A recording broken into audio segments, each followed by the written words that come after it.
Netcasts you love. From people you trust.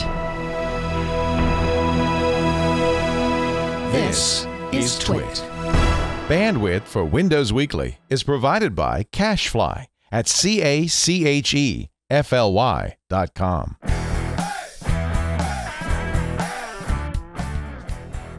This is Windows Weekly with Paul Thurrott and Mary Jo Foley, episode 429, recorded Wednesday, September 2nd, 2015. Oh, dear God.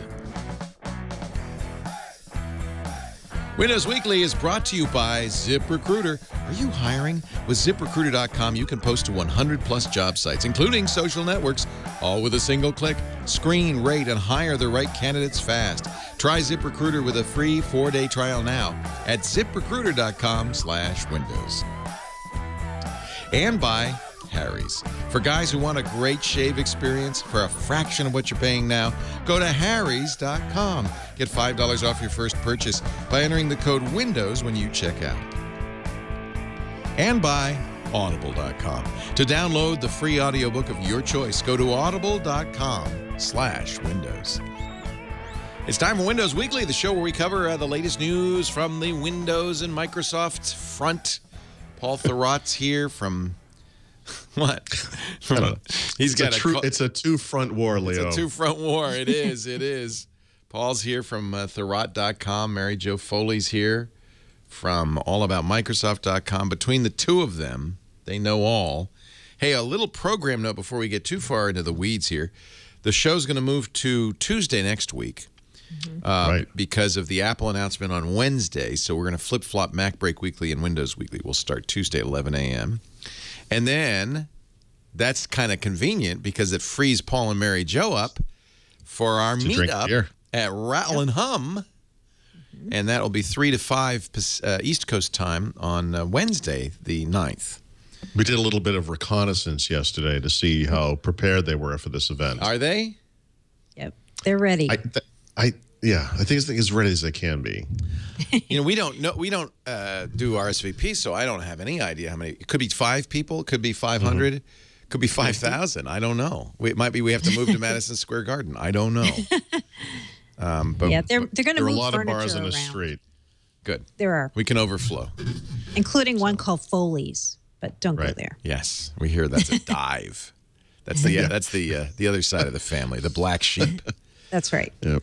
So I'll be there. Lisa will be there. You two will be there. Dick DiBartolo will be there. Nice. That's why I'm a little worried because this could be. Yep. No, it's going to be. This could generate a large crowd. Yeah. It's going to be crazy. Crazy. So a week from today, 3 to 5 p.m. New York time, Rattle and Hum, which is on 33rd. 33rd between Madison and 5th. Yep. It's right near the Empire State Building. Good. Yep. Actually, Annie Anako told me he couldn't make the event because he's going to be at Colbert, but he's going to meet me on this on the observation deck of the Empire State Building. Oh, really? Nice. Yeah. And he says, which one of you will be King Kong in this scenario? Ladies and gentlemen, people are raving about Windows 10. I know because it tells me that in my Windows 10 menu. Look at that. People are raving about Windows 10. Raving like lunatics, or mad. They're crazy. We are finally seeing Windows 10 hardware at IFA today, which is good news. IFA doesn't start till Friday, but apparently everybody's announcing everything early, trying to beat the rush. That's awesome. Yeah. So Lenovo's doing a version of the Surface. That's kind of interesting. Yeah, and this is part of the reason I was in New York yesterday. I got to take a look at what they're announcing. And yeah, that was the one that I sort of gravitated to because it is so clearly a Surface. I mean, it's not like a Surface. It's clearly a Surface. That's funny. And that's weird. Yeah, it's weird. And it makes me wonder whether there's something we haven't heard yet, like Microsoft is licensing the design, or that simply as an apology to PC makers, they're not going to worry about any infringement on the design. I mean, it's so weirdly exactly like the Surface. That would be cuckoo of them to... I mean, they're not. It would make no sense whatsoever for them to sue or anything. Well, I mean, you never know. I mean, it's like the world's biggest PC maker, and I mean, they are they are Chinese, so I guess there's probably a rich history of copying there. But it's called the thing Mix. Yeah, it's got a great name. Mix. It's not a ThinkPad, but it has a keyboard cover. Like the Surface, connects exactly like the Surface. Wow. Trackpad looks like it's definitely better. The keyboard, we'll have to see. It's a very low profile keyboard, not like a ThinkPad laptop keyboard, but not like the type cover either. A little more than that. It's not much more, to be honest. It's very close. In fact, isn't it stiffer though? It's got to be stiffer than that. It's looks like it's plastic, seriously, right? It's very similar. It's more similar than that picture suggests. To the point where, with Surface Pro 3 and actually Surface 3, it supports 2 typing positions. You can kind of magnetize it up against the base of the tablet and connect it there. It works exactly the same way. Exactly. It's got a kickstand. Boy, it does look like the Surface. So the kickstand. Good. It's very nice. I mean, it has a better port selection than Surface does. So it's got 2 USB ports. I think that's at the minimum, one should expect from such a device. It has that kind of watch, I forget what they call it, like the watch band style hinge. So it's sort of a variable hinge, much like you see on Surface Pro 3, which you can see there. The same thing they have on the Yoga 3 Pro. Yoga Pro 3, I guess. Yoga Pro 3, whatever. There's an LTE option. It starts at $699, which undercuts Surface Pro 3 by quite a bit, but it's an Intel Core M processor, not a full core. I have to say, on something like that, that's not a bad thing necessarily. Yeah, exactly. I have I have an M on my MacBook, that extra thin MacBook, and I never feel like it's too slow. Right. Plus the cover, this keyboard cover is part of the price, right? Instead of paying. Yes, right, exactly. It does include the keyboard. Wow. Right. It's weird shipping a laptop with a keyboard. It's such a radical idea. Well, that's what Lenovo does. This is a convertible a la Lenovo's other convertibles. Interesting. Yeah, and detachable as well. But if you go back to that last picture real quick, if you don't mind, you can see how low profile the keys are. You can see it much clearly there. These are there. These are not. This is not a full, ThinkPad keyboard. It certainly, and it doesn't have the nub in there, which I would prefer. But we'll see. I'm very eager to test this. Yeah. Do we trust Lenovo? 12 inches. 12.9? 12 inches. 12.5. So could it fit in the dock, the Surface dock? Like, is it the same connector? Is it exactly the same? The one thing I neglected to look at, and maybe one of these shots will reveal this, is how it connects to power. I doubt it is exactly probably not, right? the same, but probably not, yeah. And it has more USB ports too, right? So. Yep. The best you can do is see this connector right here. Does that look like the one on the Surface? Yeah, it looks a lot like it. Kind of does, yeah. Yeah, I tried to use my own shots, for the article, although that one obviously is a promo shot. If this is the same, then they have licensed it. Because one thing you don't copy is that, right? Right. I bet they've licensed it. I mean, otherwise, Microsoft would definitely sue over this. Well, right? Even right now, I would say. It's so close, even if it wasn't exactly the same, it's crazy how close this thing is. Yeah. It is very interesting. Look at the. And Microsoft had to know. They've seen this before. This wasn't the first time they saw it today, right? I mean, so it's not the same power port. No, it's not. It's not. It's not. Okay. There's a venting there instead. So, yeah, it's not. So no, it's not going to work. Okay. Yeah, because partly I also wonder, what do you mean licensed Surface? I mean, you don't. I mean. No, but they could license the design. Yeah. Right. I guess. Or just license the idea. I bet you the kickstand is patented. I've never seen anything else use a kickstand, right? I bet you that's patented. And it does have a RealSense camera, so you can do Windows Hello sign. Interesting. Is the camera rear facing? I saw somebody tweet that. There is a camera that's rear facing, yeah. Yeah, but that's not the RealSense camera. No. I mean, Surface has the same thing. They have 2 cameras. Yeah. Right. Yeah, there you go. That's the back camera. Yeah, I thought I saw someone say the RealSense camera is on the back. I'm like, what? That would make sense. So someone walking by could log in while you're using it. Right. I'm like, no. What do you think? Would you get this instead of a Surface? Well, I need to test it first, but based on my experience with Lenovo's products, I mean, yeah, maybe. And of course, what we don't know is what Microsoft's going to announce with Surface Pro 4. I'm really intrigued by this because, like I said, so it's so clearly I don't want to say rip-off or knockoff, except that how else do you describe something like this? I mean, it's exactly the same. Right. Yeah. When the MacBook Air came out and HP and every other PC maker on earth shipped something that looked exactly like a MacBook Air. I mean, how else do you say that? It's pretty bald-faced. Yeah. It looks great, though. I mean, it looks like a nice device. You also saw new Yogas, I take it. Yeah, so the Yoga lineup, which normally is like an IdeaPad type device, consumer-oriented device, is that thing where the screen flips around 360 degrees. You can lay it flat, you can pop it back around like a tablet, you can place it up like a tent or a stand and all that kind of stuff. So these things are obviously shipping with Windows 10. There's a 12-inch and a 14-inch version. The one thing on these, well, there's two things on these devices that really stand out. One is that the awesome thing about this, if you look at that picture real quick, you can see up on the right and left of the top part of the key, like off of the keyboard, there's little nub things. Those things in combination with a retracting keyboard keep the keyboard protected when it's upside down in tablet mode or in a stand mode, right?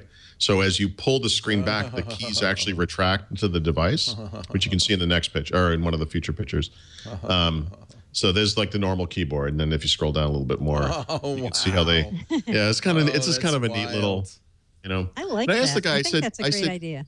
Yeah, I said, is this a real problem or is this a perception thing? Because I know people don't like the keyboard to be touching. He said, honestly, it's a little bit of both. I mean, mostly it's because we got so many complaints from people. They didn't like the keyboard touching anything. But the truth is, if you move a keyboard around upside down, on a surface, you could really injure the keys. So they're going to start protecting them this way. So that's kind of cool. And then the smaller of the two devices, they both have optional fingerprint readers, which are Windows Hello compatible. But the smaller of the two has a Touch ID type thing instead of a swipe, it's the first one I've seen on a PC, and I don't understand why these on every PC. But if you scroll down a little bit, I think the next photo has a picture of it. But it's kind of just a nice looking, simple, like fingerprint thing. And do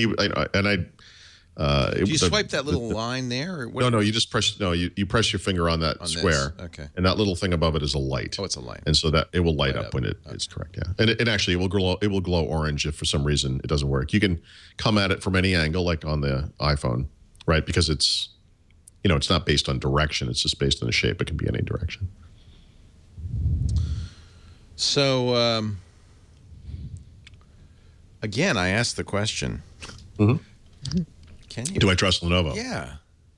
So there's two aspects to this. Do you remember when Jack in the Box had that problem where people died from eating the hamburger? Yeah, I remember that. And I haven't eaten a Jack in the Box since. Yeah, but my theory is that for the 2 weeks after that was probably the safest place on earth to eat. No E. coli there. Yeah. Lenovo announced earlier this year with regards to crapware that they had kind of turned the corner and were going to step away from this kind of stuff. And when you look at these devices and the stuff that's pre-configured on it, there's two sides to it. One is ThinkPad, which never had any real crapware. Yeah, they only put it on the low-end stuff, the consumers. Yeah, and then the other one is just all of their other PCs. And so you see a lot less crapware on the low-end PCs. You see nice stuff in there like Office 365 Personal. You do see McAfee 30-day baloney. This is the one they're really going to have the most difficulty weaning off of. But then you just see basic Lenovo utilities. Some of which are truly useful, and some of which are stuff I'll never use. But I guess depending on how you define crapware, they're at least not third-party stupid, Adobe games or whatever. So I think from that perspective, I think we're in the clear. But the other half of it is this kind of BIOS spyware stuff that people are freaking out about right now. That one I don't really have a lot of experience with, and I don't know what's going on there. And I actually talked to them yesterday about continuing a discussion about that kind of stuff, and I'm going to talk to them soon and try to figure out what's going on there. But I mean, the thing is, I've been dealing with these guys, and by these guys I don't mean like Lenovo per se, but the part of Lenovo that makes their computers, the ThinkPad, the Think group, since they were part of IBM. And it's the same people that have always been there. And do I trust them? Absolutely. And I use and recommend and have reviewed many, ThinkPads in particular, but also IdeaPads, Yogas, and so forth.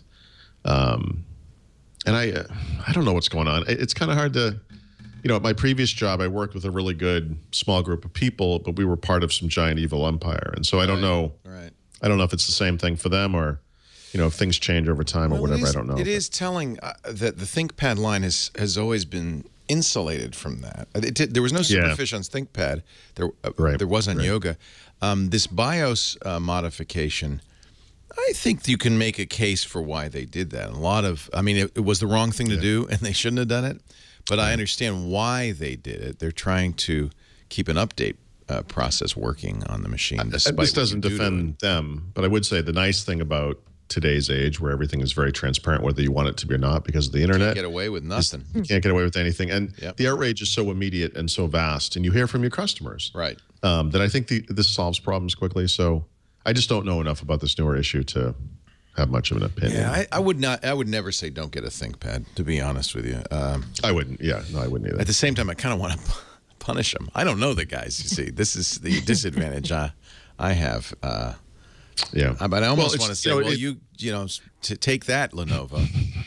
I'm buying a Motorola phone. That's the same company. Yeah. Well, right. And again, it's Lenovo buying another company that makes really good products. So in the case of Motorola, it's the same thing when you think about it. There's Motorola branded phones and other products, accessories, and watches and whatnot. And then there's Lenovo branded phones and products and accessories and tablets and all that kind of stuff. They sell both. And so here in North America, not just the United States, but North America and the Americas probably, we don't see Lenovo branded phones, for example. We see Motorola. But Motorola and Lenovo are sold in some markets side by side. And I think that division is similar to ThinkPad, IdeaPad, and then they also have Lenovo branded PCs, which may or may not have come out of China originally. I'm not really sure what the origins of all those machines are. By the way, we've got a couple people saying the RealSense camera is on the back. It is on the back. Well, that makes no sense. Yeah. They say they're in various reviews and spec sheets. It looks like it's on the back, which is why would it bizarre. be on the back? I don't know why. I don't. Okay.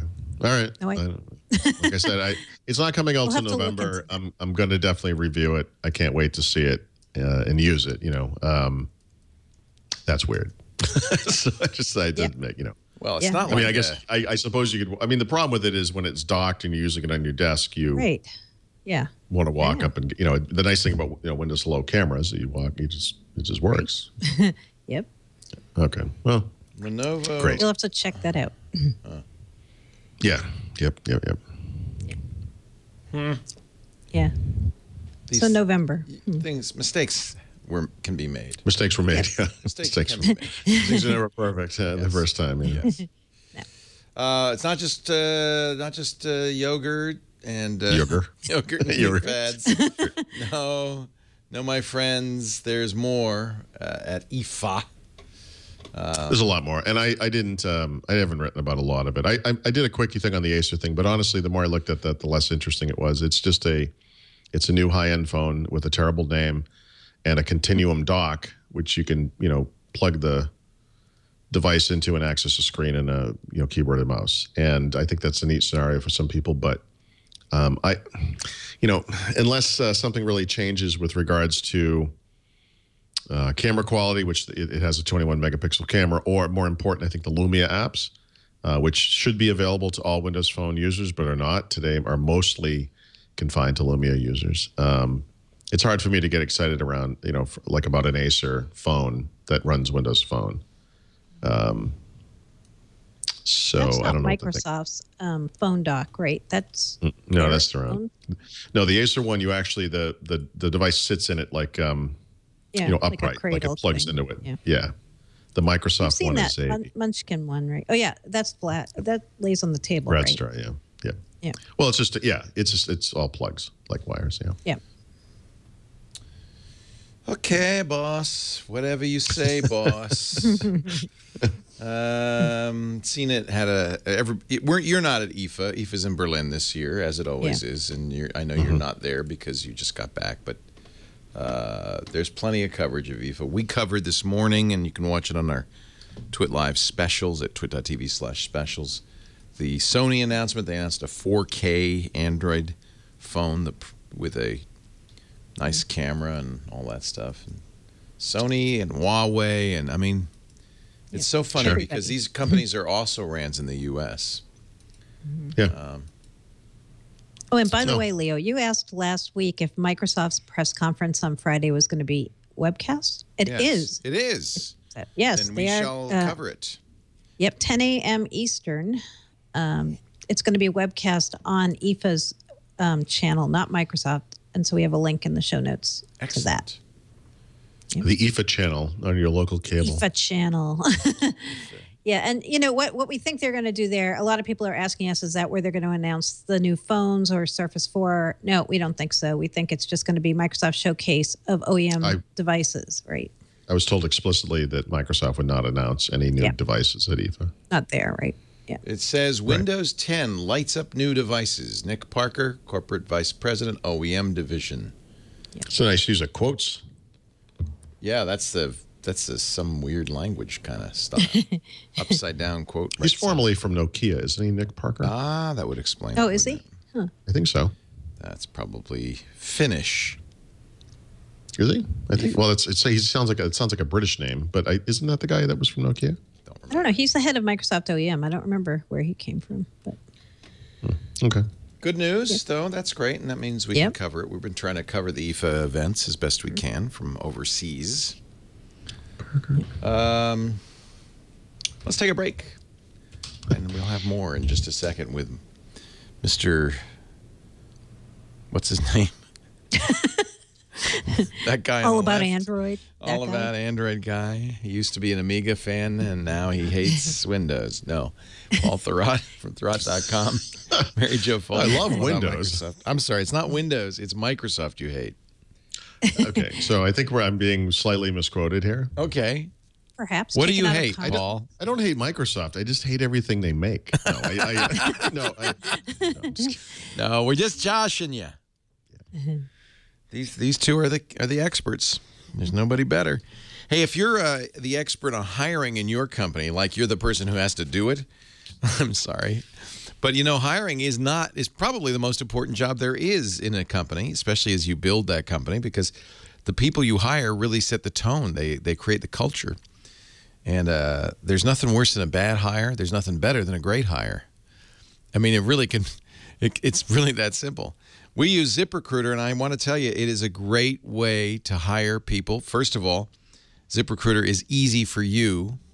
You're going to get more candidates. It's easy to screen them and pick them. And this is a good time to do it. Here we are. You know, people are still on vacation. They're not paying attention. They're just ramping back up. And ZipRecruiter says you're going to have less competition if you post your ad right now. And with ZipRecruiter, that's easy. One click of the mouse and you're on 100+ job boards, plus social sites like Craigslist and Twitter.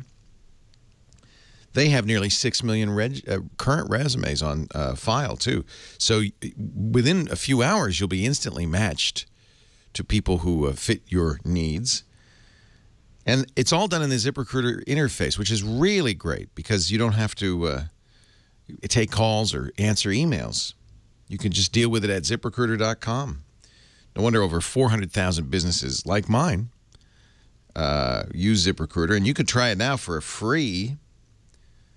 Take Tara. She's a happy ZipRecruiter client. She sent us an email that says, ZipRecruiter, this is the quote, has completely changed the way we evaluate and manage candidates. Wow. As a small business, we subscribe to the always be hiring approach to growth, and the tools available to us through our membership have made that simpler, easier, and faster. Here's a happy ZipRecruiter user. You will be too. ZipRecruiter.com/Windows. 4 days free. That's enough to fill that job or two. ZipRecruiter.com/Windows. And we thank ZipRecruiter so much for their support of Windows Weekly. Paul Thurrott, Mary Jo Foley. By the way, yes? Sorry, just real quick, since I know this is burning in everyone's minds. Nick Parker did not work at Nokia. I apologize for that. Little research time, and we found that out. Patches and privacy. Oh, wait, should we talk about Skylake? What? No, I'm sorry. I thought I'd say that. Skylake's much more interesting, really. Is that in the list? Yeah. Patches and Am privacy? I looking at the wrong page? It is. Nope, it is on the list. Oh, yeah, there it is. Yep. Samsung goes around with watch Android Wear comes to iPhone, and hasta la vista Amazon.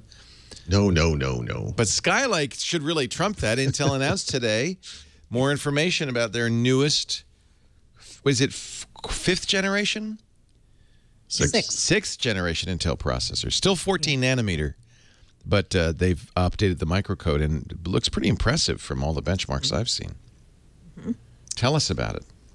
Well, I'm not a chip expert, but I would suggest reading Anon Tech for this, because they've got everything you would ever want to know about the Skylake family and all the new variants, including... We're trying to get Nigel on. He did such a good job with that. Yeah. To talk about. They've got the Y series, the U series, the H series, the S series. They cover all a range of devices. Ian, not Nigel. Ian. And I also talked to Intel. They were here in New York right before they went over to Berlin, and they were talking about working hand in hand with Microsoft and the Windows 10 team on Skylake to make sure that this processor worked really well with that operating system. They also told me that they already have a couple million units of the chip out to various OEMs. And so, of course, I asked, what about Microsoft? And they said, you'll have to ask them. But, yeah, I would guess Microsoft among them. Interesting. Right? Yes. Yep. So, yeah, a lot of the announcements we're seeing this week at IFA are Skylake. Not all, but many are Skylake based, coming later this year.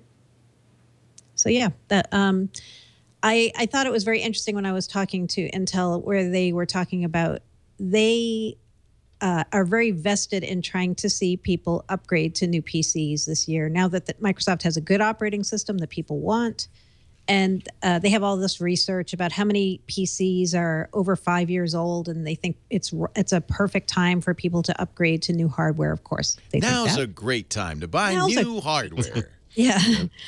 But, you know, what they have to do, along with Microsoft, to get people to buy this new hardware is sell the features, right? So they have to really get people excited about things like Hello and the RealSense cameras and Continuum, this new speed shift technology that Intel has for improving responsiveness between the hardware and the software.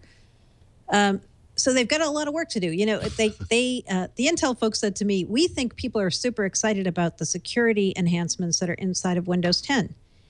And I said, okay, what besides Passport and Hello? Like, do you think there are other things people know about or should care about? And they're like, yeah. And I'm like, well, what would those be? Nobody can ever say. Yeah, we think so. People are excited. Yeah, we think so, though. I mean, taking your personal information requires a lot of work. People are so excited about that. Yes. You need a really nice processor for that. I think Microsoft needs to do a lot more right now to explain what they did do under the covers was with security that people should be excited about besides Hello and Passport. Like, what else did you guys do under the covers that you think consumers and business people are going to really care about? I don't think they've talked about that very much. And maybe we'll hear more when Threshold 2 comes and they have more of those pieces coming into place. But I think that should be something we hear a lot more about than the stuff we're already hearing about, like Cortana, which, you know, that's exciting too to a number of people. But I think security is even more exciting to business customers. Touchy, though. You don't want to imply that somehow you relax on security before. No. No, that last thing was a piece of crap, Leo. This is the stuff. I can't believe anyone used that. You should get this. Yeah. And by the way, I now know why Intel's quoting the 5-year-old computers, because in a non-tech's review, Ian Cuttress points out that the clock speed, or the performance per clock speed, was not as impressive a bump as everybody had expected. Certainly impressive compared to 3 to 5-year-old processors. But the other thing there is that that body of computers out in the world that are 5-ish years old is 500 million machines. So that's 1/3 of all the computers out in the world. I mean, that's an incredible market opportunity. You know. Anyway, I'm sorry. You're not excited Security about is exciting, Leo. I can tell you that. Security and no, actually, I'm very excited about the new processors. I am a little disappointed that they're not quite all that. You know, I was they were quoting some pretty impressive improvements. But they're compared to the graphics generations. The graphics improvement is significant, I think. Yeah. Is the next generation called Abbey Trail? Is that